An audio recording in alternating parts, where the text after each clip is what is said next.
सत्य का साथ असत्य को सबक रघुवर देत सिखाए, और वचन देत तो निभाए, चाहे प्राण क्यों न चली जाए। नमस्कार, मैं नीतीश भारद्वाज फिर आ गया हूं उन्हीं रघुवर विष्णु रूप प्रभु श्री राम की आगे की कहानी लेकर। श्री राम ने सुग्रीव को वचन दिया कि वो उसको उसका राज्य और उसकी पत्नी रूमा अवश्य वापस दिलाएंगे, और सहायता का वचन पाकर प्रसन्न सुग्रीव ने भी बदले में देवी सीता को रावण की लंका से मुक्त कराने का वचन दिया।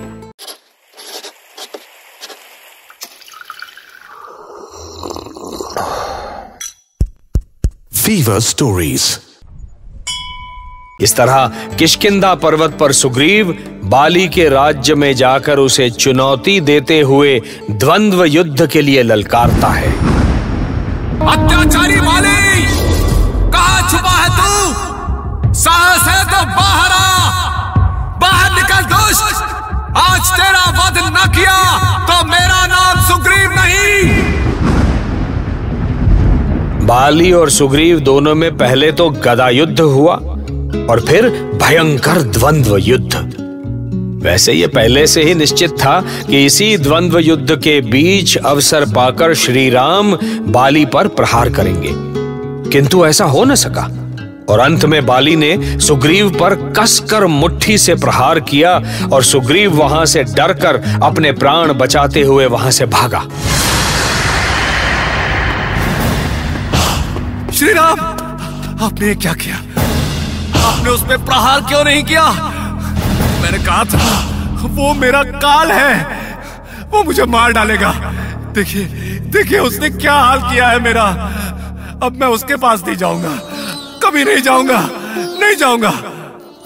सुग्रीव, मेरे लिए धर्म संकट की बात यह थी कि तुम दोनों भाई बिल्कुल एक जैसे दिखते हो, इसीलिए मैंने बाली पर प्रहार नहीं किया कि कहीं बाली के स्थान पर बाण तुम्हें न लग जाए। इस भ्रम के हल के लिए ये फूलों की माला तुम अपने गले में पहन लो, जिससे कि मैं दोनों भाइयों में अंतर समझ सकूं, और फिर बाली को मेरे हाथों से कोई नहीं बचा सकता। अब जाओ सुग्रीव, इस बार बाली का अंत निश्चित है। सुग्रीव, लगता है आज तू मरने के लिए फिर से आ गया है, पर इस बार तू प्राण बचाकर नहीं भाग सकता। मैं तुझे भागने का अवसर ही नहीं दूंगा। अब सही अवसर है, अब बाण चलाता हूं बाली पर।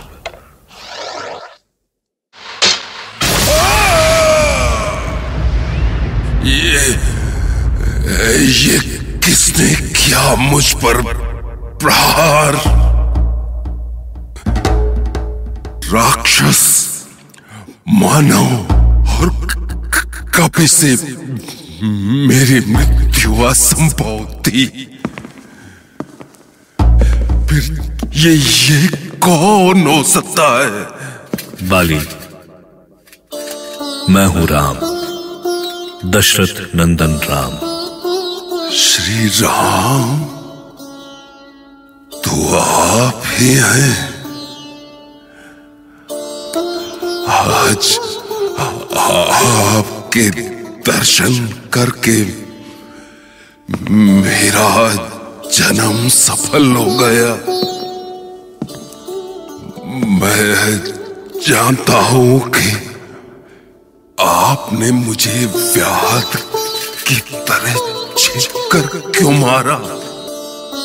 मुझसे ऐसा क्या अपराध हुआ था प्रभु? सुनो बाली, अपने छोटे भाई की स्त्री, बहन और पुत्र की स्त्री अपनी पुत्री के समान होती है। यदि इन्हें कोई बुरी दृष्टि से देखता है तो उसे मारने में कोई पाप नहीं होता। तुमने अपनी पत्नी के समझाने पर भी ध्यान नहीं दिया, और ये जानते हुए भी कि मैं सुग्रीव की रक्षा कर रहा हूं, तुमने उस पर प्रहार किया। ठीक है प्रभु, इस संसार में तो सभी की मृत्यु निश्चित है,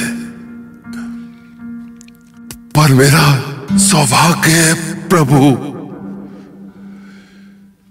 मेरे मृत्यु के समय मेरे सम्मुख साक्षात प्रभु श्री राम खड़े हैं। बाली, अंत समय में तुम मेरी शरण में आए हो, इसीलिए मैं तुम्हें परम पद प्रदान करता हूं। मेरी एक और विनती है प्रभु। ये मेरा पुत्र अंगद है प्रभु। बल और बुद्धि में ये मेरे समान है। आप इसे अपनी शरण में ले शरण में ले ना। स्वामी, जैसा तुमने कहा वैसा ही होगा बाली। अंगद, आज से तुम सदा सुग्रीव की सहायता में रहोगे। अवश्य प्रभु, मैं आपके आदेश का पालन करूंगा प्रभु। लक्ष्मण, अब तुम जाकर सुग्रीव का राज्याभिषेक करो। राम का तो नाम ही ऐसा है जिसके लेने भर से ही सारे संसार की विधि मिल जाती है। सुग्रीव जो बाली के भय से वनों में भागे भागे फिरते थे, केवल राम का नाम लेकर ही राजा हो गए, और अंगद उनके दर्शन भर से ही युवराज। धन्य है श्री राम की माया। इसी माया की महिमा को हम अगले भाग में भी सुनेंगे।